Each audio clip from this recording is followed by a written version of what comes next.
Olá pessoal, vamos falar sobre a redação da Caixa Econômica, né? O que a gente precisa saber, assim, numa primeira largada, para a gente poder desenvolver bem esse texto. Lembrando, gente, que fazer o concurso para o banco é uma escolha boa para quem precisa muito passar em concurso. Por quê?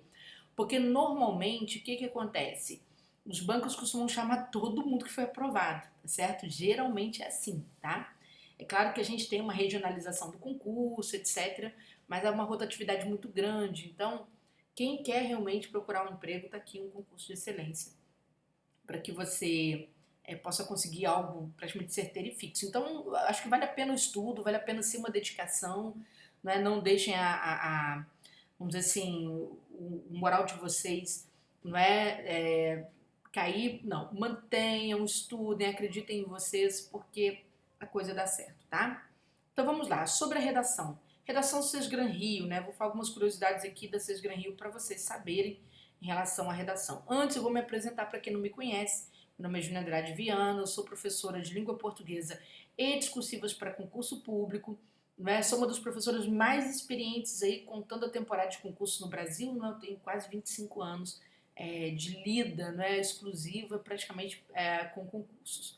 Então vamos falar. Tudo que eu falar aqui vocês podem aproveitar, porque quem acompanha aqui o canal sabe que, ou se é meu aluno está chegando aqui no Turma, sabe que eu tenho um alto índice de acerto de temas, né? Sempre os alunos comentam, inclusive nos vídeos, olha, este ano a gente acertou o tema da Câmara dos Deputados, do cargo mais concorrido, que foi a tramitação, né, de proposição em regime de prioridade.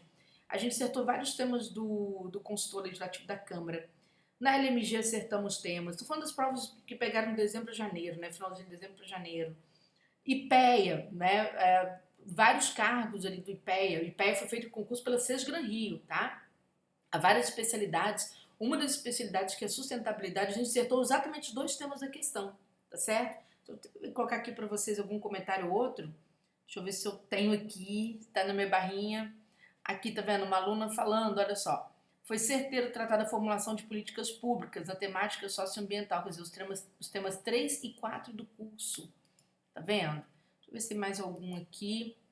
Né? Aqui um aluno da Câmara de São Paulo, né, falando, até me fazendo uma declaração de amor, te amo muito, porque ele falou que lembrou todos os ensinamentos da aula e enquanto o povo lá na hora da prova estava esperneando, né? Então, quer dizer, eu postei para vocês algumas questões, mas eu vou direto aqui ao que interessa, porque, né, para que você possa ter as informações de que você precisa nessa primeira largada. Então, a primeira questão, a banca vai te pedir uma redação estruturada na forma de texto em prosa do tipo dissertativo argumentativo. Pessoal, o que é isso? Dissertação argumentativa é um texto explicativo. Nem sempre é um texto em que você terá que ser a favor ou contra alguma coisa. Cuidado com isso, tá? Muita gente acha que é dissertação argumentativa, então tem que se mostrar contra ou a favor de alguma coisa. Não, o tal do posicionamento são as suas explicações, são as suas informações. Geralmente em concurso não há essa preocupação. Às vezes sim, você tem uma pergunta e você tem que se posicionar, mas nem sempre vá com essa cabeça, tá? Às vezes o posicionamento a banca está analisando qual a tua posição diante de um tema, por exemplo. Quais são as causas do aquecimento global? Então, você tem várias causas, né? Tudo vamos dizer assim, multifatorial, tem várias causas. Mas você cita três causas, então seu posicionamento é a escolha daquelas três causas, tá bom? Perfeito? Tá. Mas, muita atenção, olha, cuidado, porque o que eu vou passar aqui de dica é muito importante. A Sesgran Rio não aceita que você possa fazer dissertação argumentativa com concentração de verbos no passado. Não pode. Você pode ter um verbo ou outro, um parágrafo ou outro com verbos no passado, mas não pode ficar o texto quase todo trabalhando com verbos no passado. Por que que não pode? Porque passado é típico de narração, então você vai ser gravemente punido se você fizer isso, tá? Então, tenha preferência por verbos no presente, no futuro. É claro que, eventualmente, quando você cita um fato histórico, o verbo vai para o passado, mas ali é um parágrafo, uma linha, tá? Mas não metade da redação no passado, tá bom? A redação com os números de linhas esperados será explicitado em seu enunciado, será avaliado conforme os critérios a seguir. Gente, redação geralmente para banco, a banca pede de 25 a 30 linhas, tá certo? De onde eu tirei essa informação? Dos concursos passados, tá bom? Concursos passados. No turma de redação eu pedi de 20 a 30, por quê? Naturalmente a Cisgran Rio deve reformular esse pedido, uma vez que ela trabalhou muito mal no IPEA, com muito excesso de linhas e gerou muitas críticas. Então acredito que a banca vai repensar esse quantitativo de linhas por conta da pressão, né, social que houve no concurso do IPEA.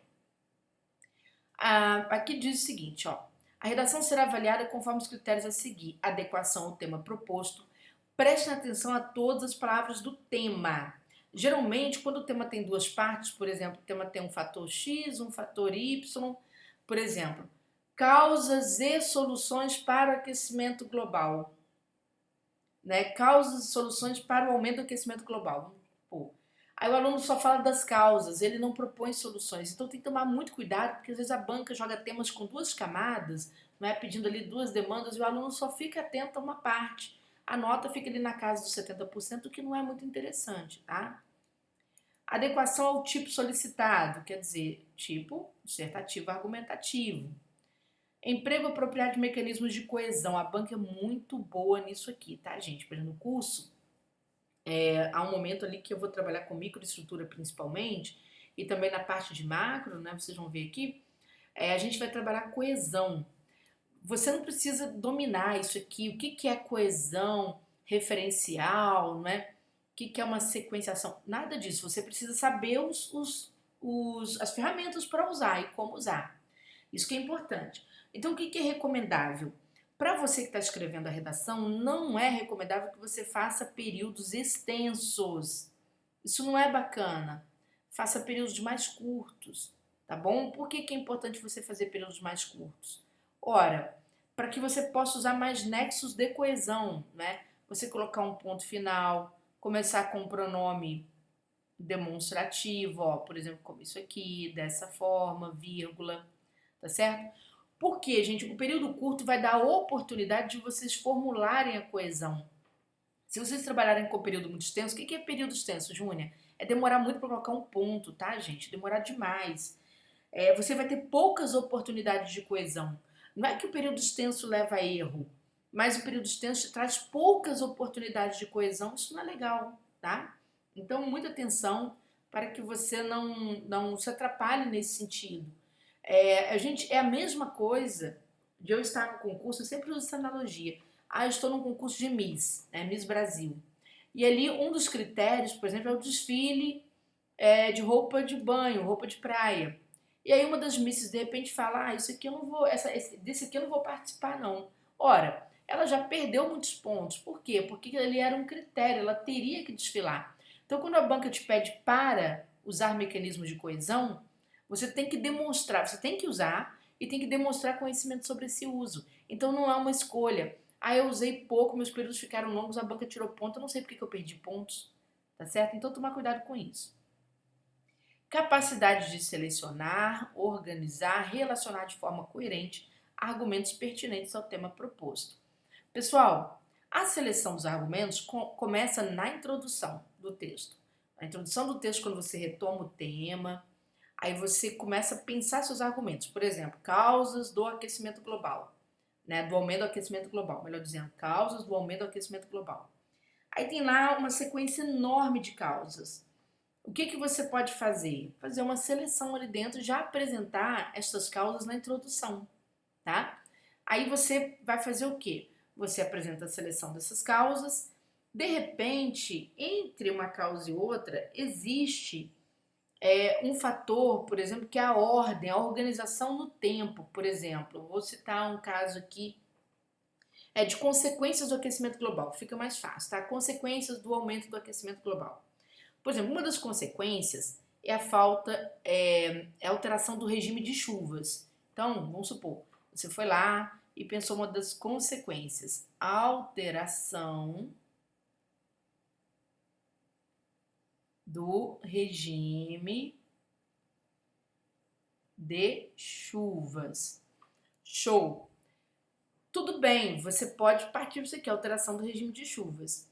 Tá, a gente já sabe que hoje, graças a esse aumento do aquecimento global, a gente não tem tido uma regularidade de chuvas bem distribuídas. Ou chove demais ou chove de menos. É isso que tem acontecido, né? Com a alteração do regime de chuvas, você tem o quê? Alteração na produção de alimentos. E a alteração na produção de alimentos gera aumento do preço dos supermercados. É isso que acontece, tá certo? É o que a gente está vivendo agora. Então você tem o que, ó? Encarecimento, né? Dos alimentos. Mesmo alimentos da cesta básica. Então, quando você traz isso como consequência do aumento do aquecimento global, na hora que você traz esses argumentos aí, entre as consequências do aquecimento global estão o encarecimento dos alimentos e a alteração do regime de chuvas. Tá, mas perceba que essa ordem que eu falei, o encarecimento dos alimentos e a alteração do regime de chuvas, é uma ordem que não traz uma relação de causa e efeito muito clara. Por exemplo, para os alimentos encarecerem, você tem que ter alteração do regime de chuvas. Então é melhor eu trazer primeiro a alteração dos regimes de chuvas, depois o encarecimento dos alimentos. Perceberam? Estes detalhes são interessantes na hora de você formular o texto. Quando você domina, você entrega outro tipo de redação, muito mais amadurecido, uma redação bem dentro do processo avaliativo da banca. É isso que te leva a ser aprovado em concurso. Não é simplesmente entregar um texto, mas é ter certeza de que teu texto vai bater com a banca, tá? Com aquilo que a banca trouxe como critérios avaliativos, que não é. Uma banca não traz os mesmos critérios de outra. Existem alguns critérios parecidos e há critérios diferentes, tá bom? Vocês Gran Rio gostam desses que eu estou mostrando. E a banca vai avaliar também o pleno domínio da modalidade de escrita, né, adequação vocabular, que é gramática, tá, gente? Aí vem um detalhe importantíssimo, não é bom errar a gramática na CES Gran Rio. Por que não? Porque a CES Gran Rio é excelente em fazer a contagem de erros gramaticais. E tem um problema bem sério, porque a CES Gran Rio não te indica qual foi a linha em que o examinador apontou o erro.